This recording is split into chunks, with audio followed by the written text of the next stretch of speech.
सोचिए, आप किसी अनजान जगह पे चले जाते हैं। आप इसी अनजान जगह पर चले जाते हैं जहाँ बहुत सारी गलियाँ हैं, बहुत सारे मोड़ हैं। आप अपने घर जाने की कोशिश कर रहे हैं। आप कोशिश कर रहे हैं कि आपको रास्ता मिल जाए कि आपका घर किधर है। आप वहाँ से निकलने के लिए चलते जाते हो, लेकिन आप बार बार उन्हीं गलियों में घूमते रहते हो। आप बार बार एक स्थान के चक्कर लगाने लग जाते हो। आप वहाँ के लोगों से पूछते हो कि भाई साहब, यहाँ से बाहर निकलने का रास्ता किधर से गुजरता है। तो वे लोग आपसे कहते हैं कि यह तो हमें भी नहीं पता। तो सोचो, आपको कैसा महसूस होगा। मैं बताता हूँ आपको कैसा महसूस होगा।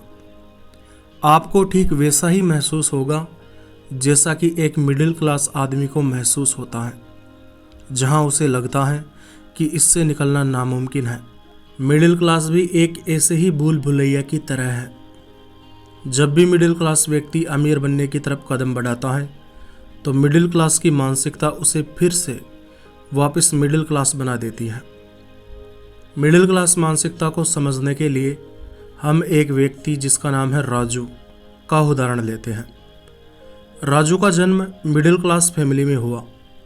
उसके घर वालों ने जन्म से ही उसे यह सिखाया कि यदि तुम मेहनत करोगे तो तुम अच्छे पैसे कमा सकोगे और तुम्हारी ज़िंदगी सेट हो जाएगी। राजू खूब मेहनत करता है और खूब मेहनत करके वह एक अच्छी नौकरी हासिल कर लेता है। जब राजू अच्छे खासे पैसे कमाने लग जाता है तो उसके घर वाले उससे कहते हैं कि राजू, अब तुम किसी सुंदर लड़की से शादी कर लो तो तुम्हारी लाइफ सेट हो जाएगी। राजू शादी कर लेता है।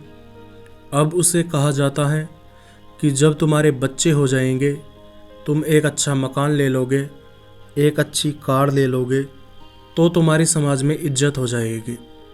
एक तरह से देखा जाए तो राजू से अपने खर्चों को बढ़ाने के लिए कहा जाता है। भले ही राजू को एक अच्छी नौकरी मिल गई है, वह अपनी नज़रों में सक्सेसफुल बन गया है, लेकिन उसे उल्लू बनाया जाता है कि यदि तुम समाज की नज़रों में सक्सेसफुल नहीं बनते हो, महंगी चीज़ें नहीं खरीदते हो, तो तुम्हारी कोई भी इज्जत नहीं करेगा। अगर समाज में अपना रुतबा बढ़ाना है तो लोगों को दिखाओ कि तुम कितने पैसे वाले हो, भले ही तुम्हारे पास में पैसे ना हो।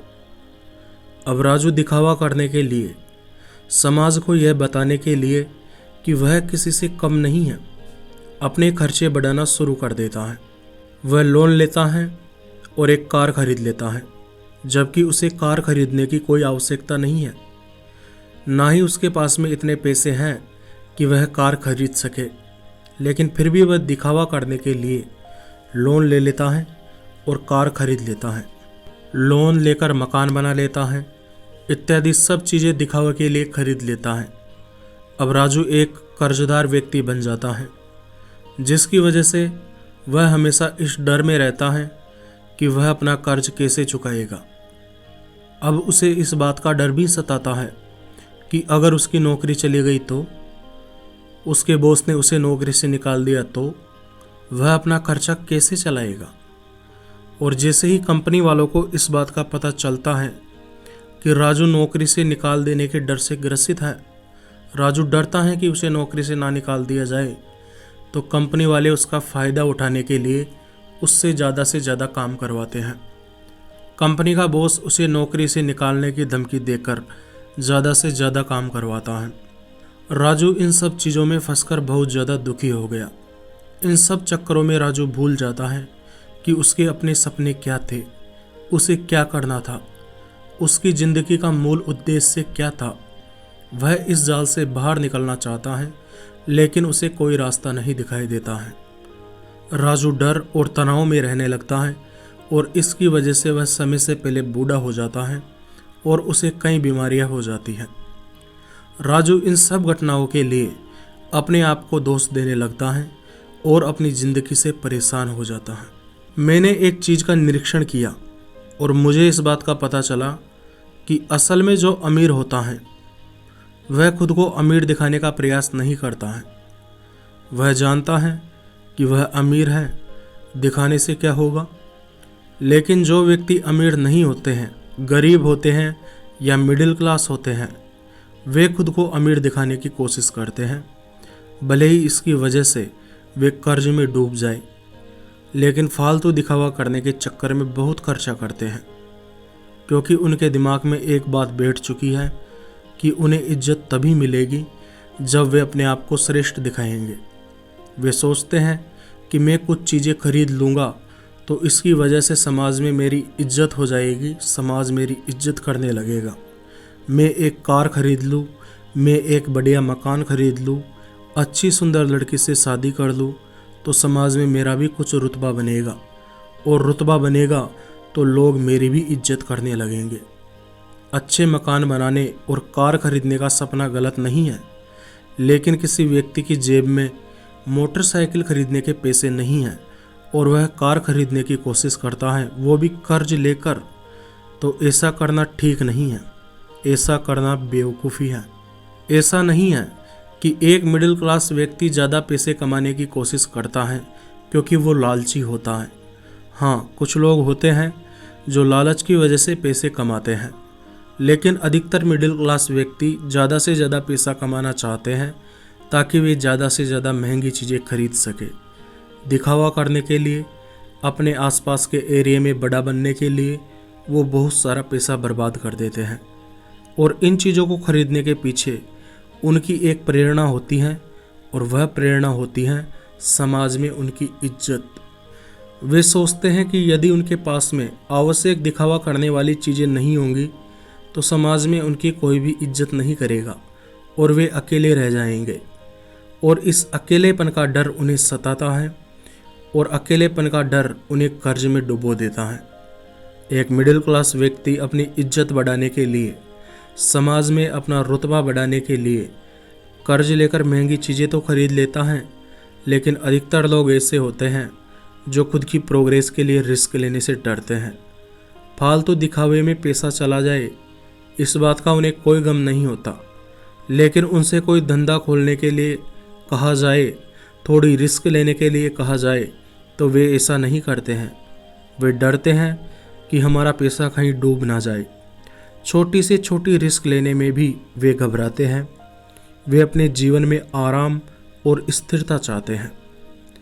एक मिडिल क्लास परिवार में पैदा हुआ बच्चा एक मिडिल क्लास परिवार में ही मर जाता है अगर वह मिडिल क्लास परिवार के झूठ से बाहर नहीं निकलता है।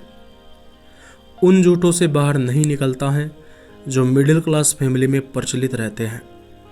एक मिडिल क्लास व्यक्ति के मिडिल क्लास रहने के कई कारण होते हैं, जिनमें से पहला कारण है असफलता का डर। ऐसे परिवारों में असफलता को लेकर डर बैठा रहता है। वे अपनी प्रोग्रेस करने के लिए कोई भी रिस्क लेने से डरते हैं। इन्हें सब कुछ सुरक्षित चाहिए। नौकरी चाहिए तो एकदम सुरक्षित सरकारी नौकरी हो। ये लोग गिरकर उठने में विश्वास नहीं करते। अधिकतर लोग चाहते हैं कि वह एक आसान रास्ता चुने ताकि उनकी ज़िंदगी आराम से कट सके। इस आरामदेह रास्ते के चक्कर में वे कोई भी जोखिम उठाने से डरते हैं और एक सुरक्षित ज़िंदगी जीने में विश्वास करते हैं, और यही सबसे बड़ा कारण है जो उन्हें मिडिल क्लास बनाए रखता है। दूसरा कारण है, जब भी कहीं डिस्काउंट चल रहा हो तो वे चीज़ें भी खरीद लेते हैं जिनकी उन्हें कोई आवश्यकता नहीं होती है। अधिकतर लोग डरते हैं कि यह चीज़ बाद में महंगी हो जाएगी तो इसे अभी खरीदना फ़ायदेमंद है। लेकिन यदि आप एक मिडिल क्लास व्यक्ति हो तो आपको यह समझने की आवश्यकता है कि आपको केवल अपनी ज़रूरत का सामान खरीदना चाहिए। जिस सामान की आपको वास्तव में ज़रूरत है उसी सामान को खरीदना चाहिए। डिस्काउंट के चक्कर में एक के साथ में 4 चीज़ें नहीं खरीदनी चाहिए। आपके इसी लालच का फ़ायदा कंपनियां उठाती हैं और आपकी जेब से पैसे निकलवाती हैं। तीसरा कारण है दिखावा करना। मैं एक कार खरीदूंगा, मैं महंगे गहने खरीदूंगा, भले ही पैसे ना हो, कर्ज लेना पड़े, लेकिन मैं खुद को सबके सामने अमीर दिखाऊंगा। पैसे ना होते हुए भी खुद को अमीर दिखाने का दिखावा करने से मिडिल क्लास बहुत ज़्यादा खर्च करता है। यह भी कारण है जिसकी वजह से उन्हें पैसों की तंगी होती है। चौथा कारण है पैसों को समय से ज़्यादा कीमती समझना। लोग अपने कुछ पैसे बचाने के लिए अपना बहुत सारा समय उन कामों में बर्बाद कर देते हैं जो ज़्यादा महत्वपूर्ण नहीं होते हैं। लोग अपने कुछ पैसे बचाने के लिए अपना बहुत सारा समय उन कामों में बर्बाद कर देते हैं जो ज़्यादा महत्वपूर्ण नहीं होते हैं, जिन कामों को दूसरों से करवाकर अपने समय का अच्छा उपयोग किया जा सकता है। पांचवा कारण है कि ज़िंदगी जैसी चल रही है उसे वैसी चलने दो। ज़िंदगी अच्छी खासी कट रही है तो काम करके परेशानी क्यों उठाई जाए। ऐसी सोच वाले लोग कभी भी आगे नहीं बढ़ पाते हैं। डॉक्टर मयूरिका दास विश्वास कहती है कि मुंबई में रहकर काउंसलिंग करना यह मेरा कंफर्ट जोन था, लेकिन मैंने अपने कंफर्ट जोन से बाहर निकलने के लिए यूट्यूब पर वीडियो बनाना, ट्रेनिंग प्रोग्राम्स बनाना शुरू कर दिया। मेरी ज़िंदगी अच्छी खासी चल रही थी, लेकिन मैंने उस कंफर्ट जोन को छोड़कर कुछ नया करते रहने का ट्राई किया। तो उम्मीद करता हूँ आपको मिडिल क्लास लोगों की मानसिकता का पता चल गया होगा।